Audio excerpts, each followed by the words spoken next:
Isang mapagpalang gabi po sa ating lahat mga kapatid at happy Sabbath. Isang linggo na naman po ang nagdaan at maraming salamat po sa ating Panginoon sa patuloy po niyang paggabay at pag-bless po sa bawat isa po sa atin. Nais ko pong batiin ang lahat po ng ating pong mga kapatiran at mga guest via Facebook Live at sa atin pong mga Zoom attendees. Isabat po.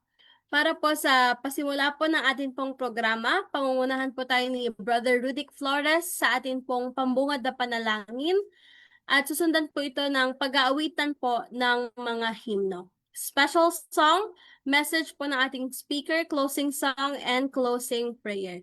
Ito lamang po ang ating pagkasunod-sunod ng ating pong programa sa gabi pong ito. Ako po si Sister Miles, ang inyo pong presider. At ina pong hilingan ng ating pong technical assistant sa pag-play po ng mga hymn.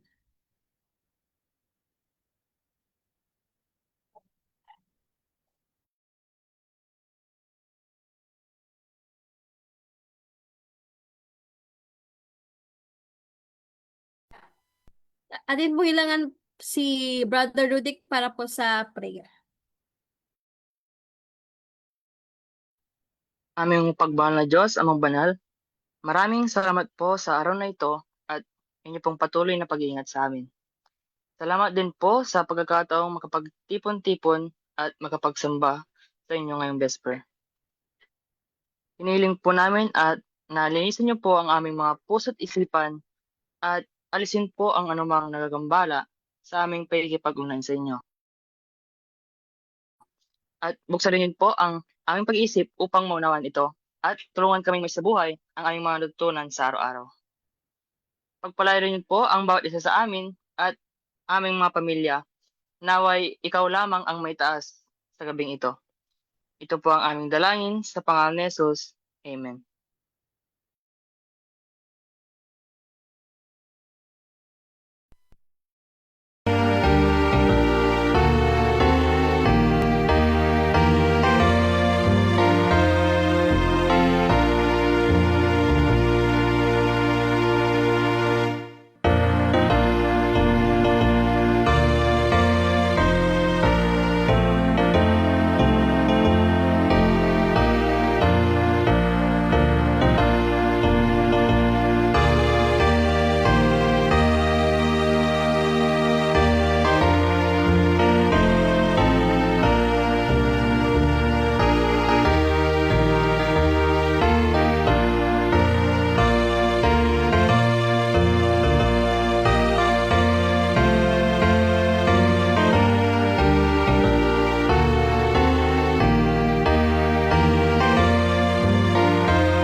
Sa pagkakataon pong ito, atin na pong maririnig ang espesyal na awit ni Sister Pearl Menjon.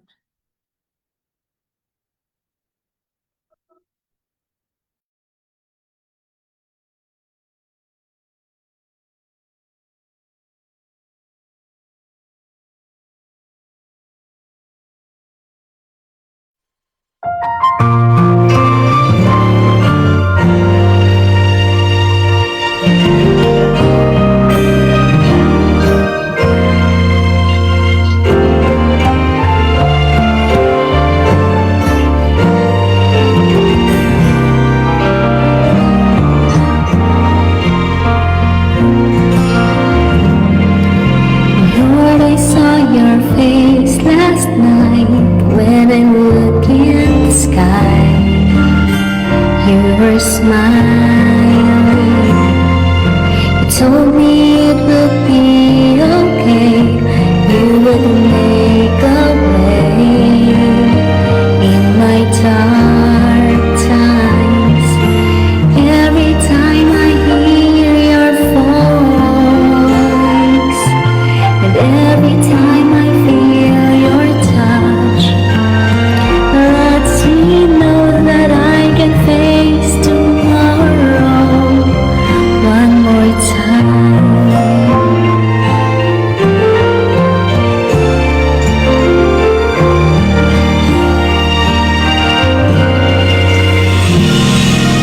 When all my friends go away, I'll be glad to say you're still near me.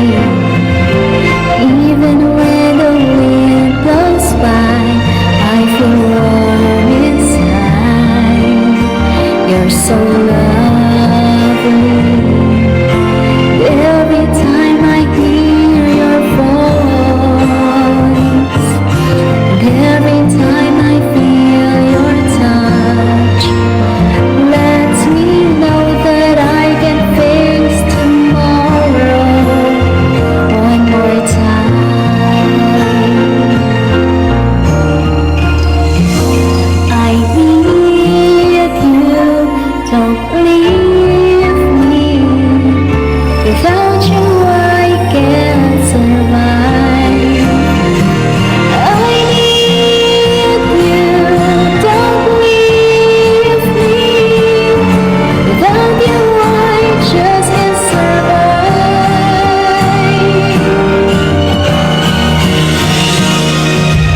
Every time I hear your voice, every time I feel your touch, helps me know that I can face tomorrow one more time. I know that I can face tomorrow, 'cause you will walk me through my pain and sorrow. Yes, I know that I can face tomorrow one more time, one more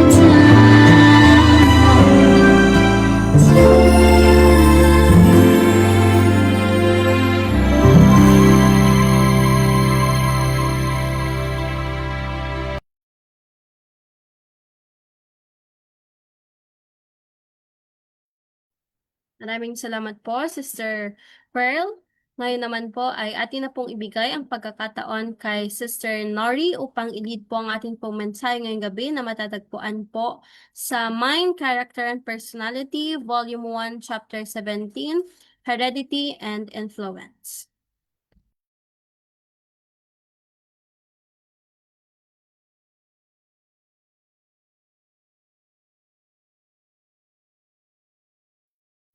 Maraming salamat, Sister Miles. Kanina pa ako tinutulungan ni Sister Miles sa aking highest level na kabisihan.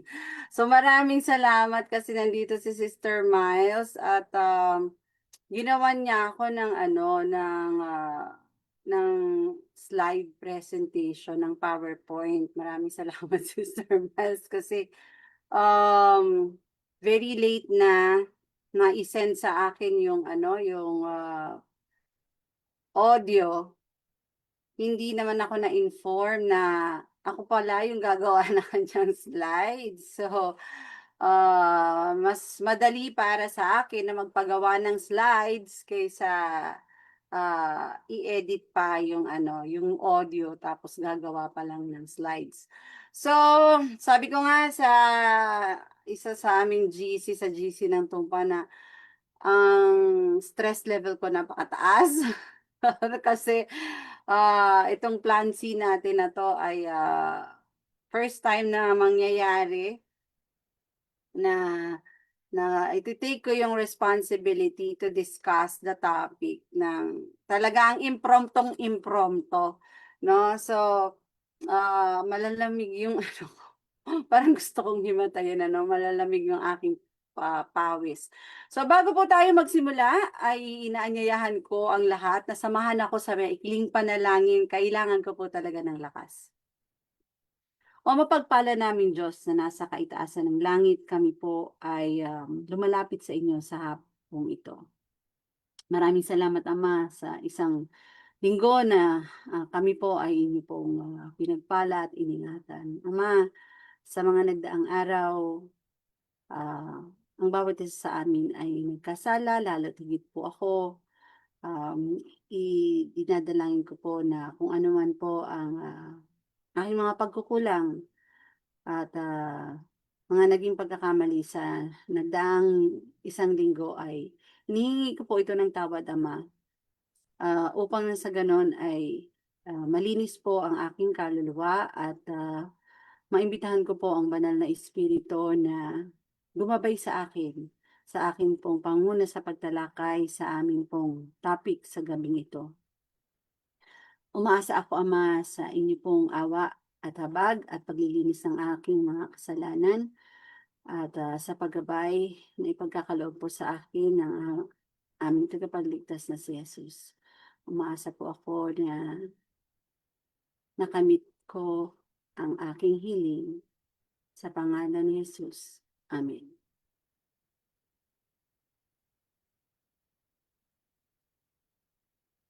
Okay, so recap muna tayo last week.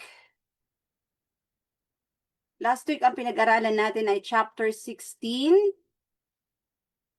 At ito ay pinamagatang prenatal influences. So, pinag-aralan natin yung mga impluensya na naa-adapt ng bata sa sinapupunan pa lamang. No?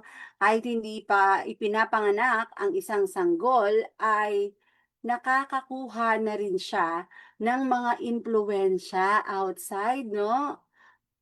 But specifically, yun ay sa ugali ng nanay. Ayan. So, napag-aralan natin na yung physical, mental, moral, at spiritual na paglago ng isang bata ay talaga namang impluensyado ito bago pa lamang siya ipanganak. Diba? So, binigyan din po sa chapter na ito na ang tinatawag na prenatal life ay hindi daw po neutral. At ito ay dinisenyo ng Diyos na yung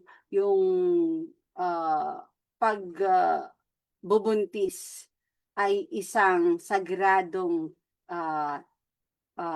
tiwala na ipinagkakaloob sa bawat magulang na magluluwal ng bata sa mundong ito.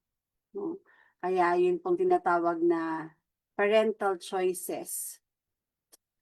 Yun po ang humuhubog sa hinaharap na karakter ng isang bata.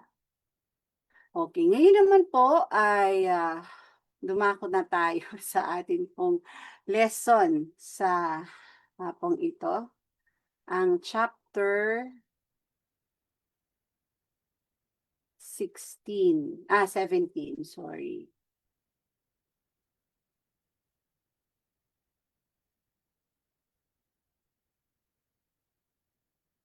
Samahan niyo po ako na buksan ninyo ang tinatawag na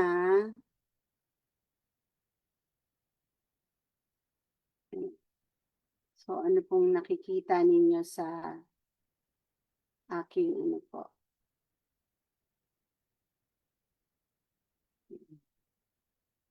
Ay, sorry.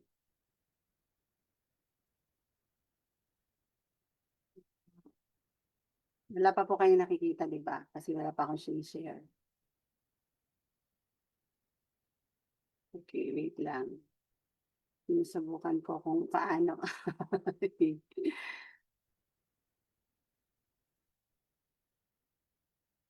Ayan.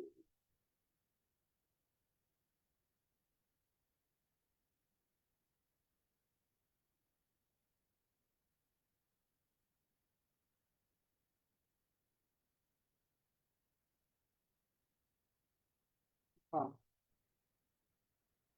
Ate Miles, pwede ba ikaw na lang mag-share?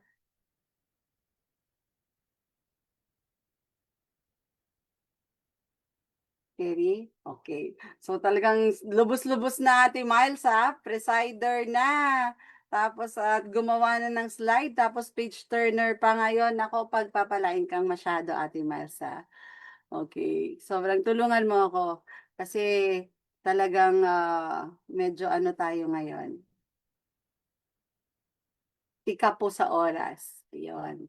So go ahead, Ate Miles, please show our slides.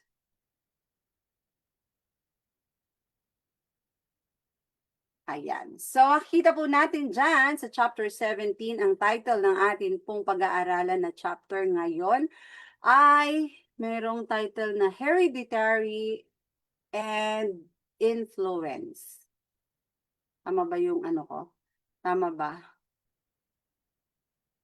Tama naman, di ba? Ay, mali pala Ate Miles. Pa-check. Hereditary and environment. Yon, mali pala yung aking ano. Ano? Sorry? So, heredity. Sinek ako ni Mama. Naku, mali ako. Heredity and influence.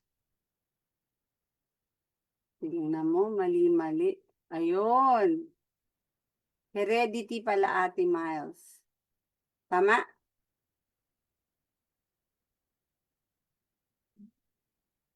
Wala na. Heredity and influence pala Ate Miles. Ano ang nakalagay? Ayan. Mali yung basa ko. Pasensya na kayo. Okay, so, mula sa mind, character, and personality, hindi na lang, meron ako dito tagabasa. Volume 1, chapter 17. Ayan. So, sa chapter po na ito, ipinapakita yung kung paano na yung mga inherited traits and external influences. Sabi dito, nag-interact siya para hubugin ang karakter at hindi lang karakter, kundi pati yung kahihinatnan ng isang bata. Yan.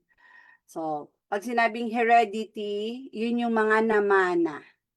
Tapos, syempre, yung influensya ay, yung influensya, di ba? Kung ano yung, kung nai-emit natin sa ibang tao or nakikita ng ibang tao sa atin. Yun. So, sa chapter na ito, ay binibigyang diin yung balanse between yung sinasabi natin na heritage and personal responsibility sa pamamagitan ng transforming grace ng ating Panginoong Jesus.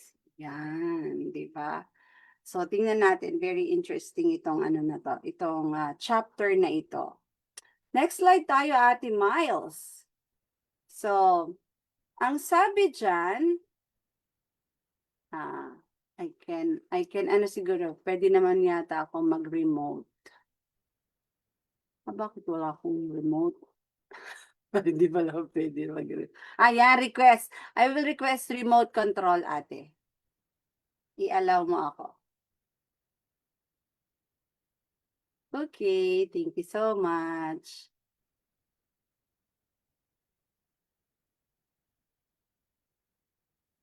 Ayan. Oops.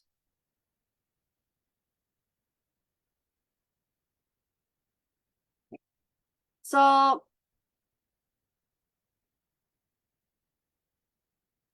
sa una pong subtopic ng chapter na ito, yung tinatawag na dual forces that shape us. Naalala ko nung bata pa ako, talagang naitanim na sa aking isipan yung tinatawag na black and white, diba? Right and wrong, yung evil angel, at saka yung heavenly angel. So, naipakilala sa akin bilang bata na meron tayong guardian angel. Bawat batang ipinapanganak sa mundo ay mayroong guardian angel na itinatalaga sa bawat batang lumalabas sa mundo. And tandaan naman natin, 1/3 ng angels sa langit ang ibinagsak sa lupa kasama ni Lucifer, di ba? And yun naman yung nagbibigay ng masamang impluwensya. Yan. So, dito, sa bahaging ito, ipinapakita na yung likas ng tao, ito ay hinuhubog ng heredity and environmental influence. Sabi nga po dyan, we have tendencies born within us and those developed by circumstances. Yan. So meron tayong mga anong tawag doon sa yung tendency, mga pwede, mga posible, no? Mga posible nating magawa, no? Posible nating maisip, posible nating maramdaman. Itong mga ito ay nung ipinanganak tayo, meron tayong ganyan. At ganun din naman, yung mga na-develop natin dahil sa mga pangyayari sa buhay natin sa iba't ibang okasyon at pagkakataon. Naalala ko yung aking kaibigan kanina kausap ko. Sabi niya, sa Catholic daw ngayon, sabi niya, yung kaibigan niya daw, nanganak. Tapos, mag-aano daw, magbibinyagan, magpapabinyag. So, syempre sa Catholic, binibinyagan ang bata.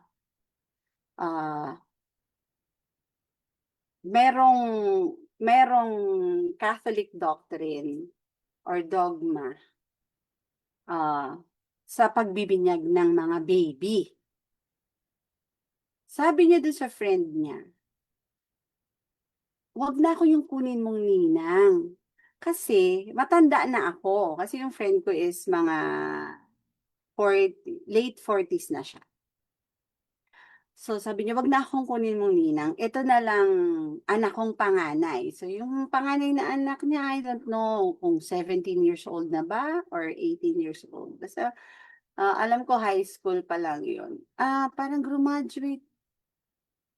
Basta hindi ko sure kung ilang taon na, kung 16 pa lang ba or 17 years old. Mga around na mga edad na ganyan.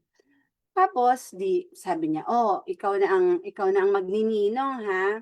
So, tatanungin ka ng pari, sabi. Kasi ngayon may interview na. Kasi dati pwede kahit anong relihiyon. Pero siguro nagkaroon sila ng bagong guidelines and policy na dapat Catholic na lang talaga ang magnininong at magnininang sa mga binyag. And sabi niya kanina, pag tinanong ka ng pari, ano nga ang isasagot mo? Bakit binibinyagan ang bata? Sabi niya. Tinuro na niya, nagsagot yung anak niya, sabi niya, dahil sa original sin. Ang sabi ng bata ay, para daw malinis mula sa original sin. Sabi niya gano'n. Biglang may tumawag. So, naputol na yung usapan namin. Hindi na tumawag. Ngayon, kaya naisip ko yon kasi ang sabi lang sa atin, kasi hindi yun ay Catholic dogma, hindi yun siya na yun ay ina-adapt na sa Christianity, sa ibang relihiyon, sa Protestant religions. Nakapasok na din yung doktrina ng original sin sa loob ng Adventism at lalo't higit sa grupo ng mga One True God movement. So yung tinatawag na ah born sinners, 'di ba? Yung born sinners, we are born sinners, yun.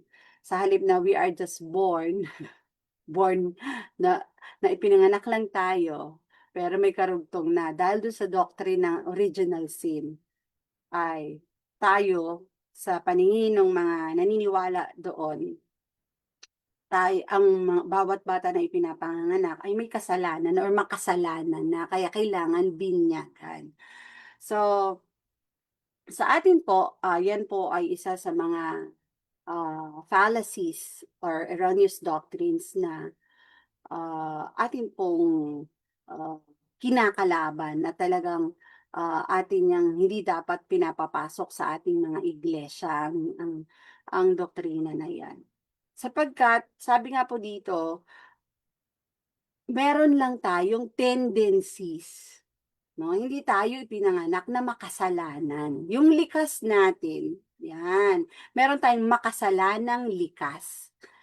So wag nating kakalimutan. Ano kaya nagtataka din ako sa mga mangangaral na talagang pinapanindigan nila na hindi lang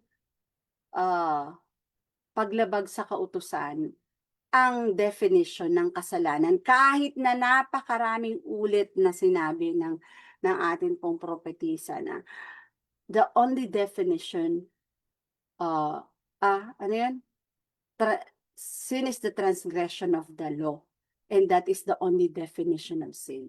No, yung pagsalangsang sa kautusan, yan lang ang ibig sabihin ng kasalanan. Only definition. Huwag mo nang dadagdagan, huwag mong babawasan. And maraming ulit na binanggit po yan ng ating kapatid na si Sister White. So, ulitin natin, sabi, we have tendencies born within us and those developed by circumstances. So, yun po tinatawag na heredity. Lagi itong nagpapahayag ng tinatawag na physical and mental traits na tinatawag. At ito yung ating pundasyon. No, yun namang tinatawag na environmental influences natin. Katulad dyan sa bahay natin, yung impluensya ng bahay natin na nakukuha sa pamilya natin, 'di ba? Sa mga kamag-anak natin. Or first and foremost, yung sa family talaga, mula sa nanay, tatay, mga kapatid. Tapos syempre, kung may katulong kayo sa bahay, kaya sa mga mommies, very important that you need to choose carefully the nannies who take care of your children. Kasi, isa sila sa nagbibigay ng impluensya at humuhubog sa kaisipan at karakter ng inyong mga anak. So, ito pang education. Yan. So, kaya nga marami ang ano pa yung mga ibang environmental influences. Ang kasama na dyan yung education. Kaya yung mga parents na very conservative, they would rather enroll their children sa homeschool para nga maiwas nila yung kanilang mga anak sa environmental influences. And ako, personally, isa yan sa isinisisi ng anak ko sa akin. Kaya sabi niya, pag ako nagkaanak, mami, homeschool lang ang anak ko. Yan. Homeschool lang daw ang anak niya. And sabi niya, hindi mo aalagaan ng anak ko. Kasi ayokong Ayaw daw niya yung katulad sa kanya na na-spoil siya nung lola niya. Siyempre 'pag ako nga hindi naman gano'n po talaga siguro ako 'pag lola ka. You will give everything to your ano, to your apo, especially kapagka bumabawi ka, 'di ba, na may mga misgivings ka and shortcomings ka sa anak mo kapagka nahawakan mo na yung apo mo, ay talaga naman, 'di ba? Parang yun yung chance mo to make amends. Kaya sabi nung anak ko, dadalaw ka lang sa anak ko, pero hindi mo siya aalagaan, hindi ka magpapalaki sa anak ko. Well, let's see, 'di ba? Well, let's see. So, another uh, environment environmental influence is yung associations. So, kapagka kaya nga actually isa 'yan sa napakinggan ko sa parents ko na si mama ba meron siyang nire-recite na, "Tell me who your friends are and I will tell you who you are." So yun yung ano, yun yung lagi niyang sinasabi sa'kin, natatandaan ko yun 'pag kumakain kami. "Tell me who your friends are and I will tell you who you are." Habang kumakain kami. Siguro si mama gano'n siya, eh, kung ano yung mga na-memorize niya na mga prinsipyo sa buhay. Nire-recite niya yan sa amin nung maliliit pa kami. We were growing up, nung ano na kami, elementary, ganyan. So, um pili din talaga. So, sa mga parents din manggagaling yung guidance ng pagtulong natin sa mga anak natin kung sino yung mga tamang associates nila or friends nila. Na talagang dapat tinitingnan talaga yon ng mga parents na sino ba yung mga kaibigan ng anak ko. Sometimes yung mga bata na hindi naka-develop ng close relationship sa kanilang mga magulang, mas pinipilit nila na mag-open up sa kanilang mga kaibigan, 'di ba? So, kung magkagayon dapat, siguraduhin natin na ang ating mga anak, ang mga kaibigan nila ay nagbibigay ng mabuting impluwensiya. So, yung heredity at saka yung environment, yan. Ito yung tatayo ng pundasyon ng pagkatao ng isang bata, no? And tinatawagan po tayo ng Diyos na makiisa sa kanyang kapangyarihan na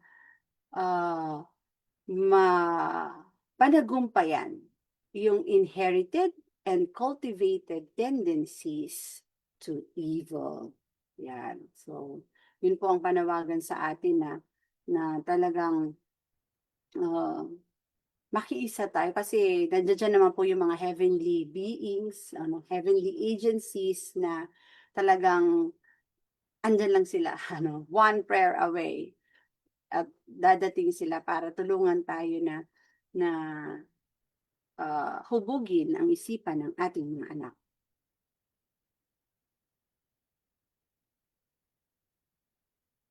Oops. Yan. So, unawain po natin lalo pa ang tinatawag na heredity. Heredity. Hindi ko alam, ano ba Ate Miles, paki-look up mo nga Ate Miles ang ibig sabihin, yung Tagalog ng heredity. Walang Tagalog. Wala akong mahalukay sa aking bokabularyong Pilipino na translation or transliteration ng word na heredity. Mas alam ko na yan ay minana. No? So, unawain natin kung ano itong sinasabi na minana natin. So, ito yung mga minana natin na mga ugali, mga gawi na unchangeable destinies. Inherited traits are not unchangeable destiny. Hindi na, tawag dito, yung mga minana natin hindi daw nababagong destinies. Bakit naman? Sabi po, children inherit tendencies from their parents, but these do not decide character. Yan. They can be overcome through right habits and divine grace. Kaya hindi tayo pwede magsabi na, ang sama-sama talaga ng ugali ng batang ito. Wala ka ng pag-asa. So, hindi natin pwedeng sabihin na gano'n. No? Kasi, walang imposible sa kapangyarihan ng langit. Kung nakama naman mula sa mga magulang ng hindi kagandahang asal ang mga anak, ay may pag-asa naman sa tulong ng Panginoon. Kaya nga sabi ng Panginoon sa atin, my grace is sufficient for thee, diba? So, maaari at maaari talaga na makapanagumpay sa mga kahinaan at mga pagkakamali. No? Makadevelop ng right habits. Not, sabi nga, not by might nor by power, but by my spirit, diba? So, habang ang tinatawag na biology, yung ano talaga natin, yung naturalesa natin, sabi dito ay mahalaga. Yung daw pong pagbabagong spiritual, ang alam mo yun, kapag we have a renewed spirit, natatransform yung ating ugali. Ako, meron akong testimony during this week talaga, kaya sobrang humingi ako ng tawad sa Panginoon kasi iniisip ko, mali ba ako? Mali ba yung ginawa ko? Mali ba yung sinabi ko? Kasi I was triggered by circumstances dito sa paligid ko. And I posted something na may nagalit sa akin. I posted something on a general note, pero syempre bato-bato sa langit ang tamaan may bukol, di ba? So ngayon, yung mga tao na siguro kailangan pa nila na hindi siguro malamang hindi nasanay na may pumupuna or kahit hindi nga directly ang pagpuna, pero it means kasi kapag ka nasaktan ka ng isang bagay, it is one way of God to teach you. You have to reflect, nasaktan ka, ibig sabihin para sa iyo yun. And kailangan magbago ka, di ba? But then, ako tinatanong ko yung sarili ko, ano kaya kung hindi na lang ako nakialam or ang tawag dito, nanahimik na lang ako. Hindi ko kasi kayang manahimik kapag bumabangon yung aking pagiging Wonder Woman pagka may naaapi. Ayoko kasi yung sa harapan ko ba, merong pinipin down or merong may inaapi. Ayok nang may inaapi. Kasi ako, nakakapanagumpay ako pag ako yung mismo. Nakapigil ako pag ako mismo yung babanatan. Pero kapag yung ibang tao, tapos nakikita ko naman yung effort ng ibang tao, tapos yung may iba na talagang inaano, hindi ko kaya magpigil ng sarili na hindi ibuka ang bibig ko na magsaway. Hindi ko kayang gawin. And, bakit ko yun nabanggit? Kasi nga, yung tinatawag na spiritual renewal transforms character. So, nung balikan ako, pinersonal talaga ako ng bonggang-bonggang pinersonal ako. Kung nangyari yun, few years ago, hindi ko siya uurungan. Kung ang sandata niya sa chat pa lang ay 45, basukang ibibigay ko sa kanya. Kung ang hawak niya ay itak, gumamit siya ng mga salita, hawak niya ay itak, ang weapon niya ay itak, bubugahan ko siya ng apoy. So, yun yung naturalesa ko.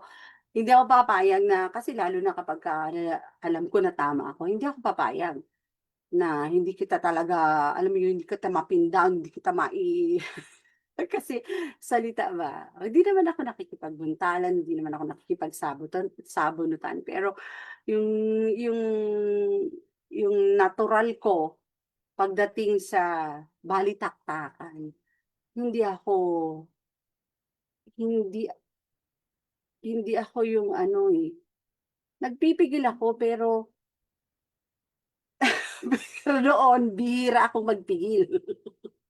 Tapos ngayon, kahit papaano, ang sinagot ko na lang ay, "Noted everything, ate." Which is very, very, tawag diyan, very far from I used to be. And I praise God for that. Kasi, alam mo yung magpigil ka ng inis mo, ng galit mo, or wag mong maramdaman ang galit, is a struggle. And I am very thankful that God has given me enough grace na struggle pa din, oo. Kasi hindi ko pa naman naabot yung perfection eh. But malayo na siya. Malayo na yun sa dating ako. Malayo na sa dating ako. And I thank God for that. So, mahalaga talaga yung spiritual renewal na nakakapagpabago ng karakter natin. Kaya ang mga magulang kailangan daw po na unawain kung paano yung sarili nilang temperament, sarili nilang mga gawi or habits, and sarili nilang mga choices ay nakakaapekto sa future generations. Kaya nagpapasalamat na din ako na kahit pa late na sa buhay ko na natututunan ang pagiging pasensyosa. Kahit parang masama sa loob ko, pero chineck ko naman yung sarili, parang hindi naman masama yung loob ko na nagpasensya ako. Okay lang ako. So, ngayon, naalala ko kasi nung bata ako doon sa sinasabi na um, yung friends, mamili ka dapat talaga tingnan mo yung anak mo kung sino yung mga kaibigan. Kasi, kinikwento ko ito, kanino ko ba kinikwento? Sa mga bata, I don't know ba, pero meron akong 2 best friends nung bata pa ako while growing up. Yung isa, best friend ko siya sa school. Doon ko siya na-meet. At mukha siyang Santo Niño. At ang ugali din niya talaga ay santa. Napakabait niya. Hindi siya madaling magalit. Mabait siya. Kahit ngayon, mabait siya. Meron naman akong, pareho silang kulot. Meron naman akong kaibigan, yung best friend ko naman, within our community, dun sa barangay namin, na talaga namang magagalit din. Pag naglalakad kami sa sentro, may nakatapak ng kanyang tsinelas, lilingunin niya yun at mumurahin as in matunog na mura mula ulo hanggang paa. Bakit ganun yung kaibigan ko na yun? Kasi yung family nila, nanay, tatay, mga kapatid, lalo't higit yung lola, parang yun talaga yung normal na mga salita nila. As in malulutong na mura na mga PI, yun sila. And yung kabila ko naman, yung kaibigan ko naman na isa, ito naman yung mga Adventist. people. Worship morning and evening. Tapos mga ano sila, hindi sila sumisigaw. Sa bahay nila walang sumisigaw. Whereas doon sa kabilang kaibigan ko, lahat na. Kasi nandun ang lahat ng ano, mga vices, sugal, inom, pagmumura, paninigarilyo, makikita doon sa bahay nila na yun. So,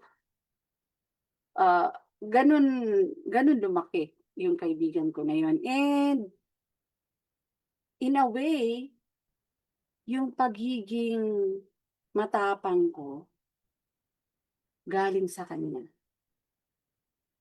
Sa kanya ko nakuha. Yung, hindi mo ako pwedeng awayin. Hindi ako nang-aaway. Hindi ako nang-aaway. Pero kapag inaway mo ako, talagang lalabas yung na-adapt ko na ugali nung isa kong kaibigan.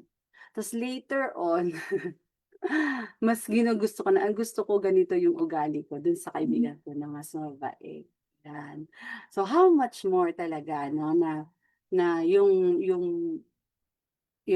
environment sa tahanan ay yun talaga yung mag-shape ng ugali ng bata, no? So yung sa parents talaga mismo. Ayan. Another thing is parental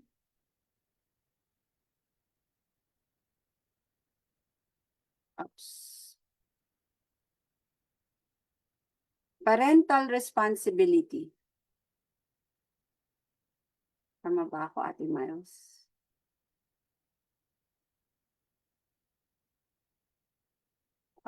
Slide 4. Parental responsibility.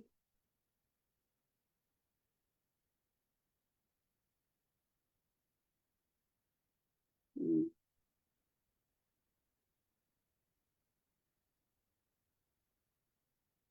Yan ba?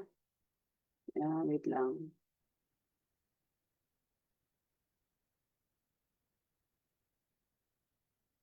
Yan. So, parental responsibility. Ito yung tinatransmit o naipapasa ng mga parents. Yung naiipasa ng mga parents. Mas higit pa daw sa genes. Ano yung mas higit pa sa genes na naipapasa ng mga magulang sa kanilang mga anak? They transmit example. Yan. So ako nagpapasalamat ako sa kuya ko. Nagpapasalamat ako kasi yung kuya ko, sinabihan ng papa ko, ang papa ko kasi is chain smoker. Sabi ng papa ko, wag na wag kang maninigarilyo. Yan, wag na wag kang maninigarilyo. So ngayon, yung kuya ko, hindi naninigarilyo. So, meron akong isang kapatid. Nag-occasional na smoker. Pero, hindi niya yun namana sa papa ko. Hindi dahil sa yung papa ko ay smoker. Kasi alam niya na sinabi ng papa ko sa kuya ko na wag maninigarilyo, wag susubukan na manigarilyo. Kasi siya, bakit niya sinabi? Kahit chain smoker siya, sinasabi niya doon sa mga anak niya lalaki na wag maninigarilyo kasi nahihirapan siya na tanggalin. Hindi na niya matanggal. At his age, hindi na niya matanggal. Kaya sabi niya sa mga anak niya, wag maninigarilyo. So, yung mga kapatid kong lalaki, alam nila yun, sabi ni Papa, wag maninigarilyo. Pero yung kapatid ko na isa, dahil yung kanyang mga Adventist na mga kaibigan na nakakasama niya sa hiking, ganyan, sa mga gala nila, ay mga rebellious na mga anak ni Levi, na anak ng mga Levita. Alam niyo ibig sabihin ng mga Levita, di ba? So, ay ano sila, nag-explore sila, inom, sigarilyo, ganon. So, nakuha ng kapatid ko sa peer influence or environmental influence, yung paninigarilyo. Buti na lang ngayon ay hindi na. So, pero occasionally, nagagawa niya yon. Especially pag mag-isa siya, pag wala sa paningin namin, lalo na sa paningin ko. And kaya nga sabi sa isa sa quote dito sa chapter na to, yung the work of parents is solemn in their children. They behold their own characteristics reappearing. Yan. Yun ang sabi. Alam ko na, Ate Miles, may isa pa akong paraan. O sige, go ahead.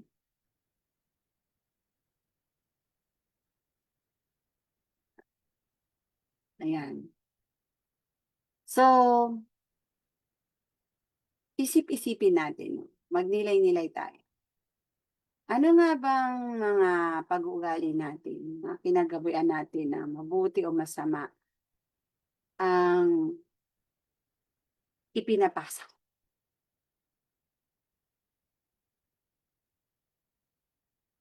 Ang ating pong propeta, talagang ini-emphasize niya yung education, yung moral training, na nag-uumpisa bago pa man yung panganganak.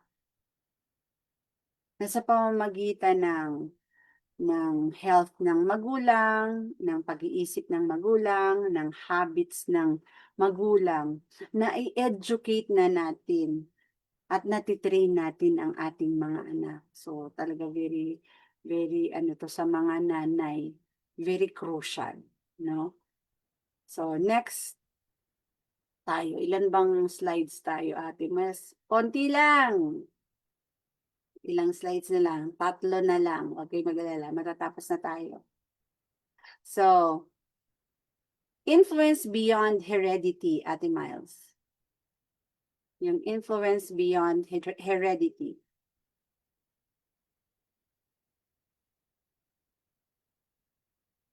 Next na Slide 5.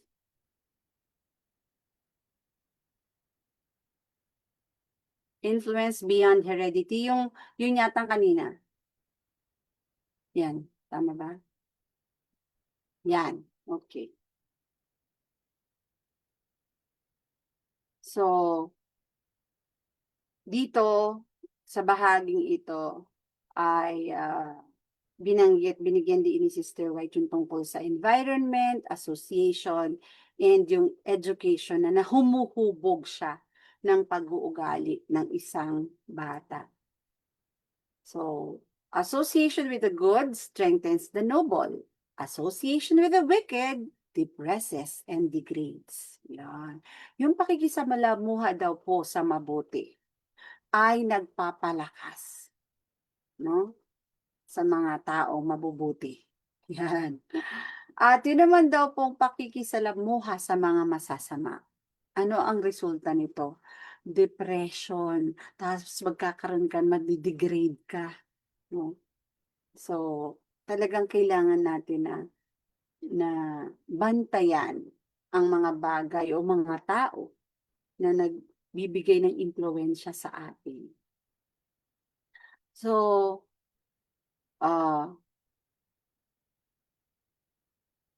sa environment po ng isang bata, mga katulad na nandiyan yung mga guro sa paaralan, yung mga kaibigan nila, yung media, lalo na yung internet, di ba? And of course, yung kultura. Ito yung mga forces, no, na humuhubog sa isipan at direksyon na patutunguhan ng isang bata. So, tandaan natin yung prinsipyo na we become like what we behold. Nagiging kung ano yung ating nakikita, kung ano yung ating tinitingnan, nagiging ganon tayo. Kaya nga, di ba sabi sa Bible yung be able to praise the good, to see the good and praise the good. Whatsoever things are true, whatsoever things are honest, whatsoever things are of good report, whatsoever things are just. Kung ibig sabihin mga positive na mga bagay, yun ang isipin daw natin, yun ang tingnan natin, yun ang pagtuunan natin ng pansin, yun ang bigyan natin ng halaga. Hindi yung, di ba, yung mga bagay na mali. Kasi yung mga, alam mo yung mga tao na magaling mag-criticize, magaling mamuna, yung mga taong mapamintas. Hindi nila napapansin yung mga pinupuna nila at pinipintas nila sa kapwa nila na nasi-shape na yun sa kanila. Sila na yun. Kaya mag-ingat talaga po tayo, ano, na tuturo talaga natin yan sa ating mga anak na sa halip na kapansanan, kapintasan, ang pansinin mo yung mabuting bagay. Diba? Pansinin mo yung mabuting bagay. So, kanina may nadaanan ako na parang reel. Tapos si Sharon Cuneta, may kausap na na batang singer. Tapos tiningnan ko yung comments. So, marami doon sa mga nagkomento ng positibo, ng tungkol dun sa bata, ng tungkol dun sa pagiging na-appreciate nila yung pagiging down to earth ni Sharon Cuneta, na alam mo yun, yung humble enough siya, na-appreciate niya yung batang singer. Pero meron doon na isang tao na ang kanyang pininpoint ay yung itsura ni Sharon. Sabi niya, ang pangit na daw ni Sharon. Tapos daw madami daw eye bags. Tapos sabi niya pa, yung parang paretoke pa more. Parang ganon. So kinuyog siya ng mga bashers. Kasi ang nakita niya, yung pangit. Hindi niya nakita yung maganda. So sa atin din po ganun. No, na actually sa iglesia talagang inaano natin yan na may mga mangangaral tayo. Kasi usually yung mga mangangaral yung tinitingnan natin, di ba? And may mga tao talaga na mga negatrons na tinatawag. Na mapapansin nila yung kapintasan na nagsasalita. Yung mga mali-mali niya, hindi nila na-appreciate yung mabuting balita na inihahandog, inihahatid ng tagapagsalita. Diba? So, mas nakafocus sila doon sa mga mali, diba? Doon sa mga kakulangan, ganyan. So, kung pala po palaging mali at pangit yung tinitingnan natin, magiging gano'n na din tayo. So, kung ayaw nating pumangit, no? Ayaw nating pumangit ang ugali natin, ayaw nating pumangit ang itsura natin, kasi beauty comes from within, di ba, Sister Mara? So, be able to see the good and praise the good in everything, even in people. Yan. Pero, maging wise din naman po tayo, ha? Wag po tayong magpapaabuso sa mga narcissist and manipulative people around us. Ayan. So, we become like what we behold. So, yan. Sa slide 6 tayo. Sister Miles, malapit na po tayong matapos. The role of choice and divine power. Ano nga ba yung role ng pagpili at yung makalangit na kapangyarihan? So, tinatawagan po ng Diyos ang bawat tao na makiisa sa kanyang kapangyarihan sa pag-develop o paghubog ng ugali. Sabi nga po dyan, by faith and prayer, every soul may rise above hereditary and cultivated tendencies to wrongdoing. Yan. So sa pamamagitan po ng pananampalataya at pananalangin, ang bawat kaluluwa ay maaaring umangat, no? Mas mataas pa doon sa mga namana at nahubog na mga tendencies sa paggawa ng masama. So, tapusin daw natin yung limitasyon ng tao. Doon tayo meron tayong pag-asa na magbago. Diba? Na ang pagbabago ay posible. Ang pagiging mabuti mula sa masama ay posible. Diba?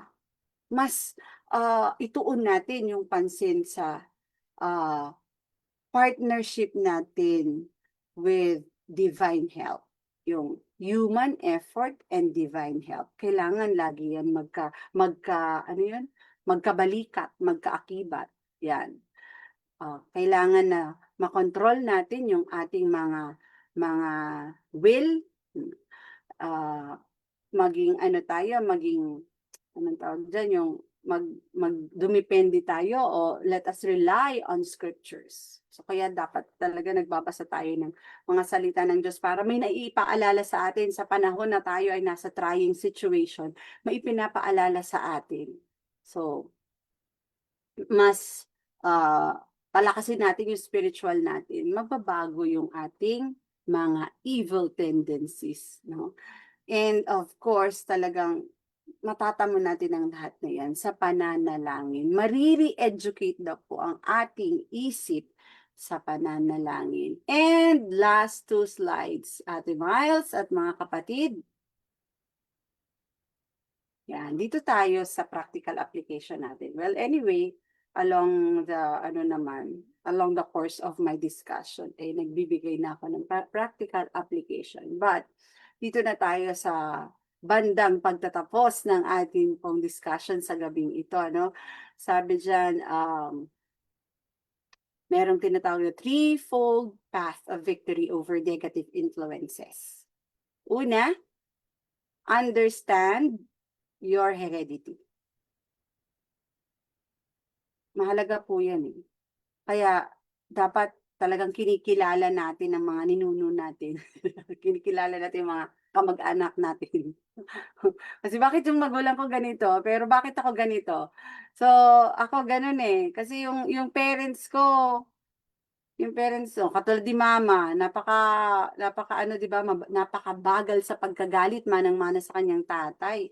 Pero ako, napakabilis ko sa pagkagalit. Kanino kaya ako nagmana? So, understand your heredity. And guard your environment. So, bantayan daw po ang paligid. Sino ba ang mga nag-feed sa'yo? Yan bang lumalapit sa'yo ay mababanal ka o matututo ka na maging critic din sa kapwa at mag-down ng iyong kapwa. Yan. At pangatlo po, yung tinatawag na isurrender natin yung ating kalooban sa Diyos. So ito yung 3 bagay na sinasabi dito na magagawa natin para tayo ay magtagumpay sa mga negatibong impluwensya. So, meron pong pag-aaral, no? May tinatawag na genetic studies na nagpapakita ng tinatawag na predispositions. Yung social science naman daw po, nagko-confirm ng influence of environment.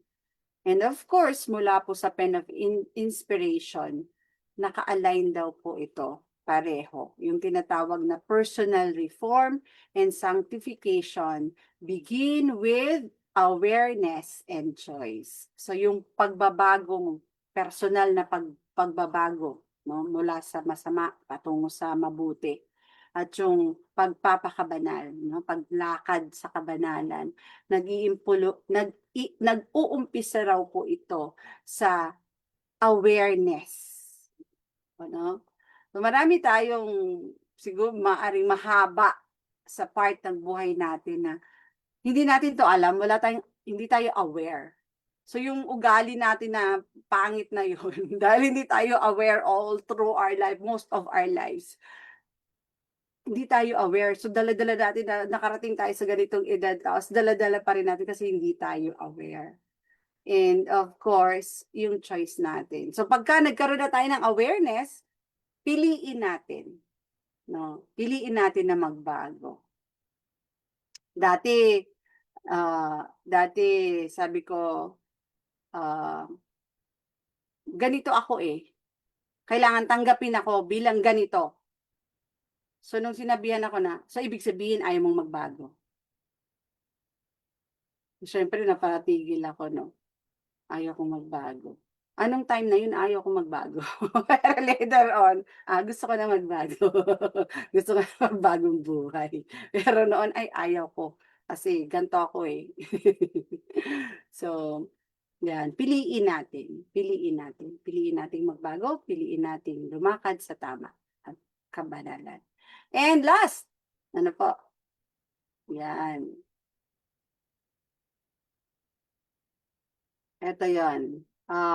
Yung through Christ, it is possible for us to become partakers. Yan. Of the divine nature and escape the corruption that is in the world. Diba? So, not by might nor by power. Pag sa sarili natin, pero kaya napakahalaga po ng will. Kasi ang sabi, to will and to do of His good pleasure. So, hindi ka lang basta hingi ng tulong. Kailangan, kasi combination kasi, ang pagbabago is a combination of human and divine help. Diba?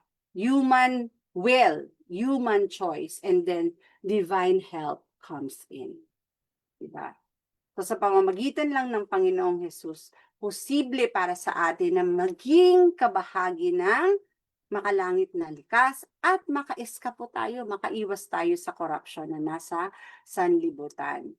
So, tandaan po natin, heredity and circumstances may incline us, but through Christ, itong tinatawag na heredity and circumstances, they need not bind us. Hindi po kailangan na matalian tayo nito. Excuse me.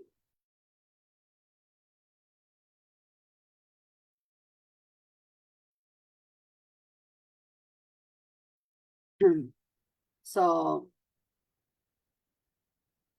ayan, merong ano si Ate Miles dito, may diagram siya. So, salamat sa pa-diagram, Ate Miles. Ayun. So, dyan sa diagram natin ay may mga katanungan po dyan. How do you see heredity affecting your own temperament? So, balik tayo dun sa diagram, ate. Yan lang pakita mo. Tapos, yan. So, through that diagram, ito yung mga questions. Stay mo lang dyan sa, sa diagram na yan. Kasi dyan sa diagram, nakikita natin yung heredity, influence, tapos nakakonverge siya sa character, and then may yung, ang kasunod na, yung pangatlong arrow, nandiyan na yung divine grace, lifting upward toward Christ-like character. Di ba? So, tanong po, sige ate next na. How do you see heredity affecting your own temperament? What influences today most shape our character? And how does Christ practically give victory over inherited tendency? So, sa mga 5 minutes po na natitira natin sa gabing ito, ay tinatawagan ko ang ating mga kasama, Ate Miles. Dito sa Zoom, pumili kayo. Ano ang gusto ninyo sa tatlong yan na bigyan ng katugunan sang-ayon sa inyong sariling karanasan? Go ahead. Rally review tayo. Yes. Anyone po sa mga kasama natin dito sa Zoom?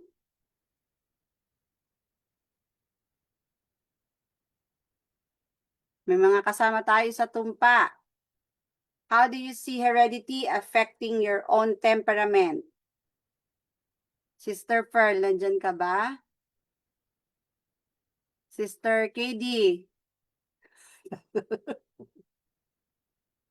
Andito ba kayo?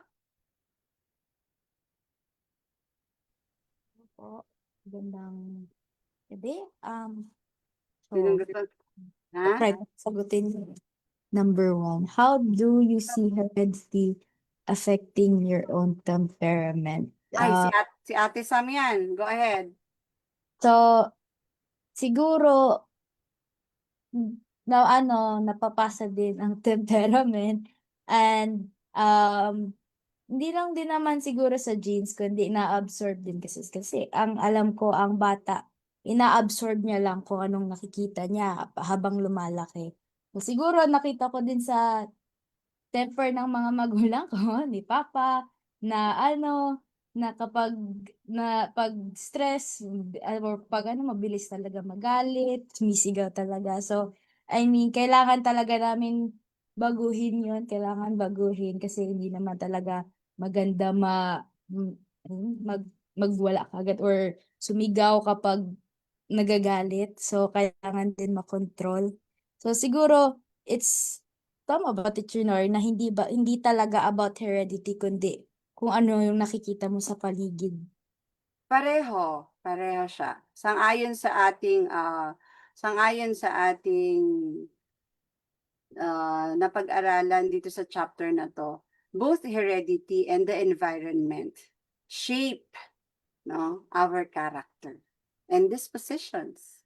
So, dahil nga doon din sa genes na nakuha ko sa parents ko, and then nga sa environment kinalakihan ko, hindi din maganda yung temperament ko. I mean, nakakontrol ko naman siya, pero at ano talaga, kapag kilaliya, dito talaga natetest yung ano ko, yung patience ko sa kanila, na dati sila papa, ako yung sinisigawan, pinapagalitan, ngayon baliktad naman. Ay, hindi naman pala baliktad. Sa kinaliya ko naman ginagawa.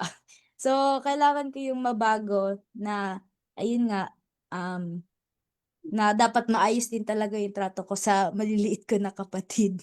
Yes. Dapat maputol yung ganong pamana ng lahi. 'Di ba? Dapat magkaroon ng katapusan 'yon.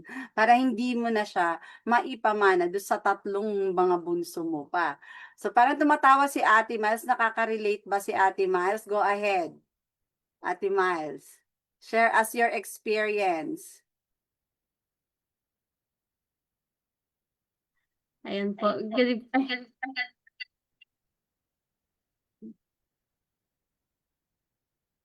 evening po sa ating lahat. So, parang same po kami ni Ate Sam. Siyempre po sila Mio at Jiro magugulo po. So, yun po, natitest po talaga yung pasensya. At, pero,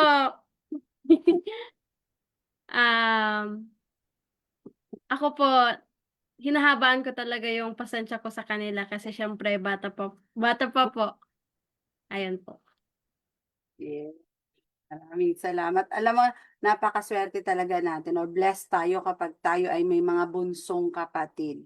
No? Kasi ako na nakaka-relate din ako diyan eh. Kasi malaki na ako tapos meron pa akong dalawang mga kapatid na lalaking makukulit talaga. 'Di ba nakwento ko na din 'yun sa inyo before na pinapakialaman nila yung gamit ko tapos nagagalit talaga ako sa kanila. Hanggang sa natuto ako dahil dun sa mga ate nung kalaro ko. Dun ko sa kanila natutunan kung paano maging ate. Nagpapasalamat ako kasi mula nun na natutunan ko paano maging ate, mas minahal ko yung dalawang bunso kong kapatid, mas inalagaan ko kasi nakita ko, ay ganito pala ang maging ate. So, napakagandang impluwensya sa akin ng mga ate nung kalaro ko. Tapos, uh, and it paid well because my brothers love me so dearly, 'di ba? So nung nag-grow na kami, so parang ako na yung bunso, nagbe-benefit ako, 'di ba? Dun sa love and care and sweet affection na pinakita ko dun sa mga kapatid ko. Nagbe-benefit ako, 'di ba? At madaming benefits. 'Di ba? 'Yun, kaya Sam, mahalin mo at pagpasensyahan mo ang iyong mga bunsong kapatid kung gusto mong mag-benefit in the future. Ikaw din, Ate Miles. 'Di ba? So, anyone else po? What influences today most shape our character and how does Christ practically give victory over inherited tendencies? Pili lang po kayo. Bago Ayan, tayo. so good evening po. Yes. Happy Sabbath po sa lahat. Happy So, ayun po. agreehan ko lang yung sinabi ni Ate Miles kanina na mahaba talaga ang pasensya ni Ate Nori. Humaba na, natutunan, patuloy na inaaral. So nakakatuwa. Sa tulong ng Panginoon ay nakikita ko yun sa kanya na dati rin kasi talagang isang konting gulo ng mga kapatid na kababatang kapatid ay talaga naman. Andiyan na si ate. Pero ngayon ay kontrolado na. Yan. At patuloy na kinokontrol ang temper ni ate lalo sa kanyang mga teenager brothers na mababait din. So, ayan. At nagpapasalamat ako sa Panginoon at ganun nga po ang kinalalabasan ng kanyang karakter. Maging ang mga kapatid niyang mga lalaki ay unti-unti naman po na pinag-aaralan na pag-aaralan, 'di ba? Sabi ko nga palagiin yung kasamahin ang mga maliliit niyong kapatid para yung temper niyo mas maaral pa ninyo kasi pag bihira kayong magkasama or minsan niyo silang alagaan, parang maninibago eh. So yun po. Anyway, nais ko pong sagutin ang ikalawang katanungan. What influences today most shape our character? So kumbaga, anong mga impluwensya nga sa ngayon ang pinaka humuhubog sa ating karakter? So sa panahon ngayon, malaki talaga ang epekto ng mga nakapaligid sa atin tulad ng mga colleagues, kaibigan, ano pa ba, social media, 'di ba? Kahit di natin kilala, ang laki ng epekto ng social media sa buhay natin. Mga pinapanood at pinapakinggan. So, at pati na rin yung mga ang ating kapaligiran mismo at pang-araw-araw na gawain. At ang mga bagay na palagi nating nakikita at ginagawa ay unti-unti itong humuhubog sa ating pag-iisip at ugali. Kaya mahalaga talaga na piliin natin ang mga impluwensyang maglalapit sa atin sa Diyos kaysa sa mga maglalayo. So parang itong mga batang ito, Ate Nori, napansin ko na ang heredity, ayan talagang sa magulang 'di ba? Heredity. Na may natural trait, inborn traits or character talagang mamamana. Parang karugtong din yan ng mga previous lessons natin na kung ano nga ang mga pag-uugali lalo ang ina ay yun din ang parang namamana na sasalo ng mga bata. Di po ba? Nare-reflect na mirror natin yan sa ating mga anak. Parang itong mga bata dito sa bahay, sabi kong ganun, malaking influence ng paligid din po, hindi lang yung sa traits ng magulang, di po ba? Na kung minsan ay kahit nandito sa loob ng bahay, magaganda ang katuruan, then pagdating ng sa labas ay naimpluwensya ng bad, minsan ay nakakaapekto po talaga yung lalo na pag walang control ang tao sa ganong bagay. Kaya dapat yung pundasyon po talaga ng pag-uugali ay mahubog ng husto sa loob ng tahanan. So nakikita ko din yung influence ko mismo bilang magulang dito sa aming tahanan ay nagre-reflect din sa aking mga anak, sa lahat ng aking mga anak. So sabi ko, malaki talaga yung impluwensya na ipinapakita natin sa kanila. Noon may negative traits ako. Yan, nasabi rin ni Ate Sam, mga magulang talaga, ni Ate Vance at ni Ate Sam, na ang mga magulang ko minsan, pag medyo mainit na ang ulo, napapasigaw. At yun, medyo nakita ko yun sa mga anak kong ito. Napapasigaw sila sa konting bagay. Sabi ko, laki ng influence ng tao talaga ng paligid. So sabi ko, unti-unti yun na binago ko rin po talaga sa tulong ng Panginoon na hindi pwedeng maligaw nga basta-basta, ganyan. At pag may inuutos ang magulang, hindi pwedeng biglaan yung, di ba, gusto mo ngayon na, now na, asap. So, kailangan i-timing din po bilang mga magulang. Hindi tayo yung parang superior palagi. So, may buhay din ang mga anak natin na, may timeline, may time sila. So, para hindi masira yon ay kailangan i-timing po natin. So, nakita ko yung pag-uugali ko, nagre-reflect sa mga ito. Kaya sabi ko, unti-unti, baguhin natin ang setup. So, kung ano yung negativities naman din ni Mami, kailangan, huwag yun ang tutularan. Doon kayo sa tama. So, yun, unti-unti, nabago talaga yun. So, ito naman sa ikatlo, paano nga ba nagbibigay si Kristo ng tagumpay laban sa mga minanang, tendensiya, parang ganon. So si Kristo ay nagbibigay ng tagumpay sa pamamagitan ng pagbabago sa ating mga puso, sa pagbabago ng ating mga puso sa pamamagitan ng banal na espiritu. So hindi lamang niya tayo pinapatawad, kundi binibigyan din niya tayo ng lakas upang mapagtagumpayan or mawin yung ating mga weaknesses sa buhay. So kahit pa ito ay minana o nakasanayan. At sa pamamagitan ng prayer or pananalangin, pagsuko, 'di ba? Surrender natin sa kanya at araw-araw na paglapit sa kanya, binabago niya ang ating mga pagnanasa at binibigyan tayo ng kakayahang pumili ng tama. Kaya ang hamon sa atin, mga kapatid, ukol dito sa ating lesson, piliin araw-araw ang pagpasakop sa impluwensya ni Kristo.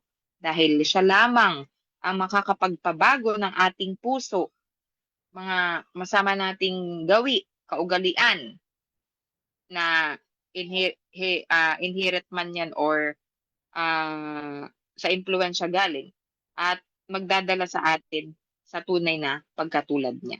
So yun lamang po ang aking may share sa gabing ito. Maraming salamat po. Maraming salamat po, Sister Mara, sa inyo pong kasagutan po sa number 2. Meron pa po bang gustong mag-share po? Sinagot din niya yung number 3, 2 and 3. Okay. Yan. So, overtime na tayo. So, yung may mga gustong mag-share, post na lang sa ating comment section. At wala na tayong oras. Maraming salamat.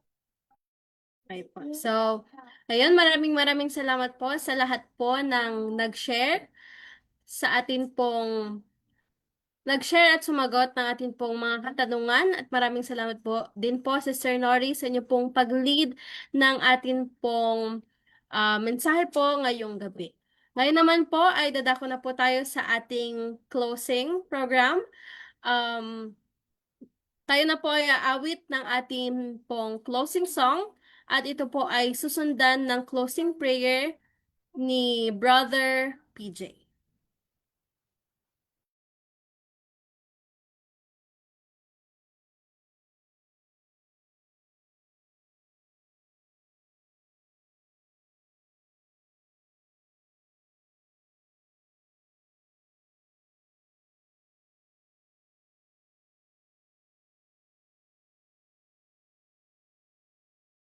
I will play our closing hymn.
Tayo po ay manalangin.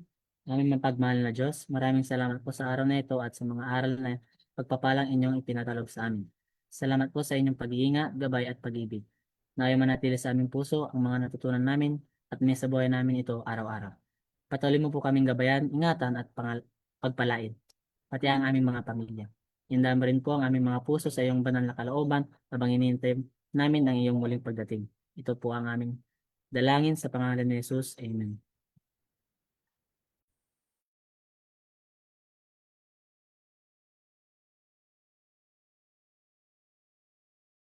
Thank you so much po sa lahat po ng nag-join sa atin pong programa po ngayong gabi. Kita-kita po ulit tayo bukas ng 9 a.m. para po sa ating online Sabbath School service. Yan lamang po. Good night po and God bless po sa ating lahat.